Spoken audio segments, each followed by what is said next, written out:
Tole obboleessi keenya maqaan keessan eenyudha? Eessarraati kan dhuftan? Maqaan koo Lammeessaa Ileen jedhama. Magaalaa Mandiirraan dhufe. Tole Waaqayyo gooftaan maccaa maal isiniif godhee fuula saba Waaqayyo akkas baay'atanii fi Waaqayyo qulqulluu kana duratti dhuga baatee akkamii qabdu? Dhugaadha. Micaan kun ofii koo Lammeessaa jedhama. Micaan gaafaadha. Micaan kun dhalatee waggaa sadaffaa isaatti gaggabdoo qaba jechuudha. Gaggabdoo hin beektu, dhukkuba daa'immaa hin beektu. Gaafa gaggabdoon kun itti dhugaa dubbachuu fi harki isaa miilli isaa vaabireetii ta'a jechuudha. Kottoonfateetu vaabireetii ta'a. Warri ijoollee qabdan hin beektu jechuudha. Haalli dhukkuba ijoollee waan fakkaatu hin beektu. Waggaa sadaffaa isa qabaate kaatee amma waggaa afuriif isaa ol. Waggaa afuriif isaa ol micaan kun miligiraama 100 ganama saalamatti liqimsa. Miligiraama 100 galgala saalamatti fudhata jechuudha micaan kun. Kana ala micaan kun buluus hin danda'u. Deemuu hin danda'u. Dhugaa dubbachuuf micaa kana lafa riyaatti dhaquu hin danda'u. Lafa firee isaatti dhaquu hin danda'u. Yaaddoofna. Dhugaa dubbachuuf. Galatalaadhaa Yesuus ilma Waaqayyo sanama oolchu sanama of kolchu kanaaf. Haleluuyaa. Nama micaan lafa isaatti erguu hin dandeenyu. Micaa kana lafa riyaatti erguu yaaddoofna. Adaadhaa isaa birees masaa buluu hin danda'u. Wanti fakkaan gojamu micaatti mun himnu. Micaan kun tokko kanaan fudhatu waggaa afurii isaa ol illee isa liqimsa jechuudha. Gaafa kana liqimsu hospitaala magaalaa Mandiitti yaalama achirraa riiferiin haa kennan jechuudha. Micaan kun immoo dhugaa dubbachuuf inni si dubbachuu danda'a. TV kana baay'ee jallata mana keenyatti baay'ee tokko farti ilaalla jechuudha. Achitti nageessi nan fayya achitti jechuudha micaan kun. Achitti nageessi nan fayya kan jedhu kaasa. Naannoo akkuma inni jedhe akka Waaqayyo keessa bushee yaada Waaqayyo si eenne jechuudha. Riiferiin nu kennanii riiferii Phaawulositti fudhannee kaanee lakki an dura achi dhaquun qaba. Micaan kun asitti nan fayya jedhe micaan kun fayya jedhee amanee innis achitti nageessi nan fayya jedhee akkuma amma jedhamee facaasaan nan dhufee roobii galgala as bulle jechuudha. Gaafa roobii galgala as bullu an riiverii baadheen dhufee micaan isin jira qoricha baadhatee qaba micaan isinitti mera guyyaa tokkoof liqimsee buluu hin danda'u tu liqimsiin isin jedheera tu liqimsiin buluu hin danda'u gaafa roobii as galaggas taasisi qabannee gaafa bullu namni Waaqayyoo raajii minteen nu kadhatan jechuudha toora riiraa kana naa galchanii nu kadhatanii micaan qoricha baataa riiferiin baadha kana booda micaa harkaa iddoo lamatti kuteedanii maal ta'e nan gaggabdoo qaba kana malee liqimsees buluu hin danda'u gaafa hin jiru qoricha kenna iddoo lamatti addaan baasedhaniin riiverii baadheen jira micaan iddoo lamatti qoricha addaan baasee irra jedhanii riiveriin baadheeruutti bishaan kadhataatti naa kadhatanii bakka micaan kebbirisaa dhaqii kottu dhugaa beennaan eestamtaa munnaan an as geesseen ergeessi booda Phaawulositti riiveriin qaba akkuma Phaawulosiin deemi micaan koo bilisa kan jedhu fidee dhufuun qaba kan jedhuun kaasee saba Waaqayyoo naa galateeffadha.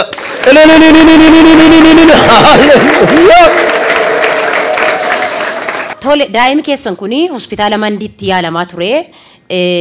Dhukkuba joonjii yookiis immoo dhukkuba madaa sammuu jedhamu rakkata waggaa afuriif akkuma jettanii qoricha maletti guyyaa tokkollee buluun daa'ima kanaaf baay'ee ulfaata. Hospitaala Mandiitti yaalamee isaan humna isaanii ol taanaan Phaawulos hospitaalatti isinii barreessanii isin immoo achiin dhaqnu utuu achiin naqiin waldaa argamu harka Waaqayyoo dhannaa Waaqayyoo nu fayyisattanii fiddanii dhuftanii mee namni Waaqayyoo bifa kamiin daa'ima kanaa kadhatanii sana booda immoo maaltu isin irratti ta'e?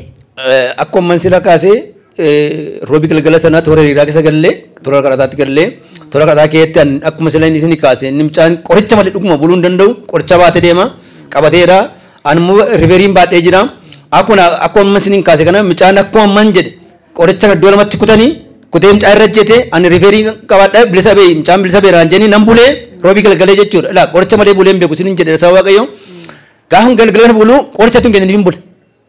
Nama qoricha malee waggaa afur hin bulle qoricha kennaniif hin buleen micaa eegaa hin bulle waa'ee daa'ima laala jiran eegaa hin bulle micaan tokko hin jiru rafee hin bulle micaan nama guyyaa tokko rafee hin bulle gaafa roobii galgala isaan kadhatanii fi micaa harka isaa qabanii nama guddaa ta'e ammaan booda siitu harka kee keessatti nama fayya malee kana booda uffataa taatudhanii sagalee baasanii kadhatanii fi micaan irriba akkamii keessa rafee bulee vaabireetiin hin jiru waan tokkotu hin jiru nama Waaqayyoo galata naa galchaa Waaqayyoo. Hallelujah. Kana booda kamisa kakana warri na bultan hin beektu kamisa ganama kadhannaatti gallee sagantaa kanatti gaafa gallu isaaniin haasofsiisee nama Waaqayyoon jedheennan ani idamchaan kun rafee bulee fayyee bulee hin jedhe akka medan nama guyyaa afur qoricha waggaa afur laa guyyaa afur miniim nama waggaa afur qoricha malee hin bulleetu galgala qoricha malee naa bulee hin jedhe. obboleessi keenya kuni wanta ajaa'ibsiisaadha kan inni dubbatu. Daa'imni isaa kuni waggaa 4 guutuudhaaf dhukkuba joonjiitiin rakkata. Qoricha malee guyyaa tokkollee waggoota 4 kanaaf buluu hin danda'u. Giraama 100 ganama liqimsa, giraama 100 immoo galgala liqimsa qoricha kana jechuudha. Dhukkubi kun amma humnaa ol waan itti ta'eef riifarii Paawuloos hospitaalitti barreessaniiru fi guyyaa kaleessaa riifarii kana qabatee gara waldaa kanaa dhufe. Ida galgala yommuu daa'ima kanaaf kadhattanii akkas jettan qoricha kanarra ejjedhu jettanii daa'imni kun qoricha sanarra ejjeteeti kan inni kadhatameef jechuudha. Sagalee baaftanii fi kadhattanii fi obboleessi kun har'a akkas jedha. Mucaan kan koo takkaa guyyaa tokko waggaa 4 kanatti qoricha kana malee buluu gonkumaa hin danda'u. Eda galgala garuu namni waaqayyoo hin kadhataniif qoricha homaan liqimsiisni akkasumatti bule. Qoricha liqimsiisnu taanaan vaayibireet isa godha baay'ee dhiphata mucaan kun. Eda galgala garuu hin kadhataniif nagaa bule kun ammarraatti nagaa jira. Rahadaa yaaba sakeebu. Haleluuyaa. Mucaan kun waggaa 4 guutuu jechuudha. Miligiraama 100 liqimsa ganama galgala miligiraama 100 liqimsaatu liqimsin buleen beeku jechuudha. Guyyaa tokko waggaa 4 jechuudha. Sa'aatii 2 guutummaa eeguu qabna jechuudha. Riifeeris as fideen dhufee qorichaan fudhatus kan ji'a tokko jechuudha. Kan ji'a tokko fideen dhufee jechuudha. Gaafa inni dhufu mucaatti nan kennee ani as riifeeriin qabadhee mucaan ani maayattanii iddoo lamatti kutee jettanii iddoo lamatti kutee irra jeete. Ani immoo riifeerii fuudhee qabee jira. Riifeerii kana raawwatanii riifeerii kana geessiti harkaan baasiin dhufteetti dhugaa baata jettanii jechuudha. Kana booda nan dhiise amaneema jechuudha. Nan dhiisee dur dhiiseen buleera. Fuula waaqni dura hin jira jechuudha. Dhiisee bulennaa baabireetii ta'a jechuudha nullata jechuudha. Nan dhuman dhiisee edee umaneek mucaan akkumatti lafarra fe'uu hin beeku fayyaan akka sarri basarra fe'ee ga'ee jira. Kana waaqayyoon naa galateeffadha jechuun barbaada. Ni waaqayyoo kotti dhaniin mucaan zeetii anitti naqan sammuusatti naqanii gaafa mucaatti sammuusa naqan mucaan eeggeessinatti himaa waatu zeetii qadhatan keessa humni jira jedhan. Zeetii qadhata addaatti qadhatamu kana akka salphaatti hin ilaalina. Hojii guddaa hojjeta waaqayyoo hafuura kee jira ittiin hojjeta. Gaafa taakkotti naqanii mucaan waatu akka biddaa hojii sammuu keenya gubeen. Garaa keessaa waan corrne dheedhee mucaan himachuu ilaaluu danda'a. Sammuu keessa waatu akka biddaa hojii tuna gubee.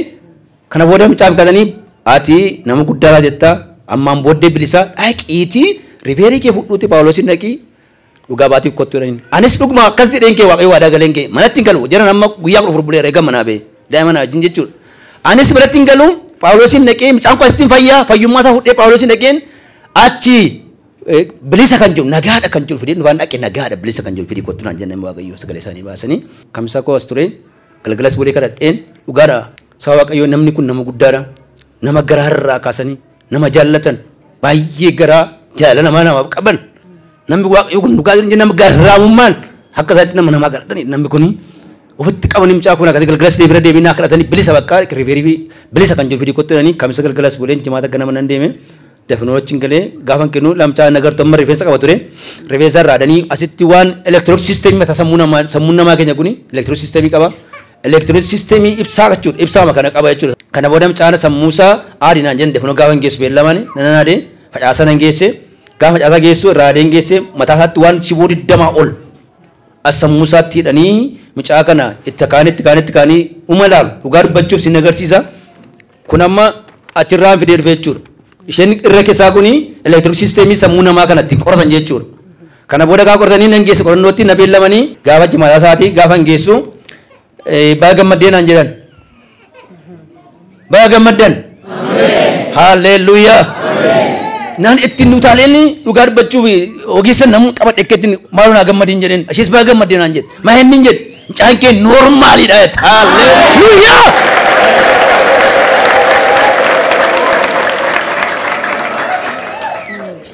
Kan keessanis normaalidha. Ameen. Waaqayyoon danda'u. Mana qochaatti fituu qabnaa birrii keenya. Jarana qottaas jira waan fayyin. Oba mana yaalaatti birrii keenya gurree an jeeji'aan qoricha na bita jiran. Jeeji'aan qoricha na bita. Arraan booddeen dhaabbate gaafa 29 roobiidhaa kaasee gaafa nas bulee kaasee qoricha bituun koo hin dhaabbate. Isiniif dhaabbatu. Kana booddee normaalidhaan amma isin dubbisa dhugaa dubbachuuf. Kun amma riizaalti isaaniiti. Riizaalti Paawuloos kenne jechuudha. Maal jedhaa? Phillips form activity jedha. No Phillips form activities not jedha. No jedha. Haalleluuyaa.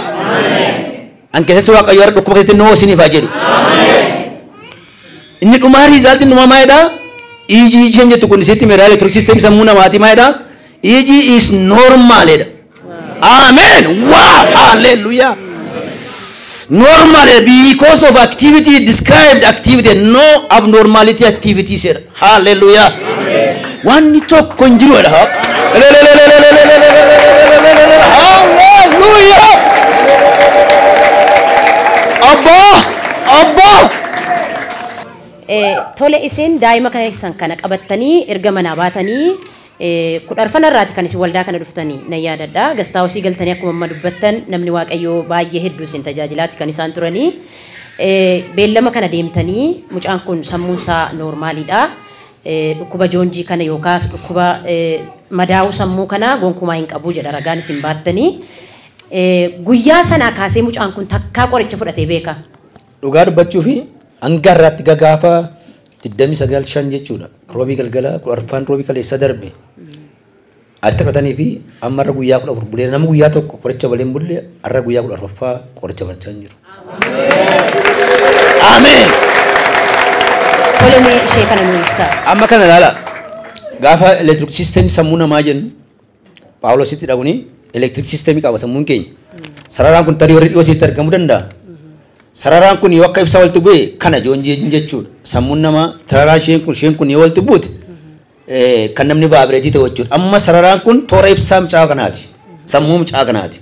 Kanaaf laayiniin tokko rukute sin jiru, laayiniin walitti bu'ee sin jiru. Haalleluuyaa.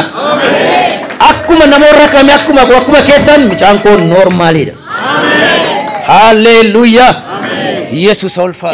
Tole Waaqayyo akkasitti daa'ima keessan kana riyaa akka riyaa isaa hin deemuttaniittuu bakka riyaa isaan ga'u tarii barumsa isaatiin illee wal qabatee dhiibbaan isarra ga'e yoo jiraate yoo nuu kaastan baay'ee natti tola. Dabalataanii Waaqayyoos akkasitti ba'aa guddaa akkasii sinirraa kaase kanaan maal jechuu barbaadu siniin jechuun jaalladha.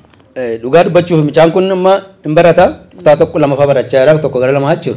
Mana barumsaan naqaa rakkoon keenya inni guddaan maal seetanii mana durbii isaati mana eessuma isaati dhaqeen qorichaan irraanfatu waan ta'eef mucaan koo gabdootti ka'a namni na'uu danda'a kan jiru mana firaatti hin arginu mana dhadhaatti teessuma isaatti hin arginu mana booleessa kootti erguu hin danda'u mucaa kana ammanni olii isaa nama wajjin walitti dhufee nama wajjin maal jechuu hin danda'a rakkoon qabu garuu guddaan qoricha dhiisee buluu hin danda'u yaaddoon keenya kanaaf amma mucaan kun normaaliidha nagaadha Waaqayyo isin gargaareera isinis Waaqayyo isin gargaara bakka kana maal jechuun barbaada dhugaa dubbachuuf ni guddaan daa'ima kana jiran akkota daa'ima kam isin harka jiru kana fedha isheen daangeessina la astin fayyaa'e la fayyina mucaan kun la fayyina keessas beekuun gaariidha jiran astin fayyaa'e akkuma inni jedhe akkuma yoo ta'u furata keessa akka astin fidee mucaan kun asumatti naa fayyi waldaan kun dhugaa dubbachuuf an raajii mintee Waaqayyo isaa eebbisu nama guddaadha nama jaalala namaaf qabu nama dhugaa dubbachuuf ulfina isaa hin eegne nama namaaf jedhee dhugaa dubboofitti nama qabee garaa dhiifamaa qaba namni kun dhugaa dubbachuuf an qabatti hin jaalla obboleessa koo gararraatti dhugaa dubbachuuf nama gara laafes nama ofitti qabee namaaf ka'u namaaf kadhatu dhugaa mata irraa bu'ee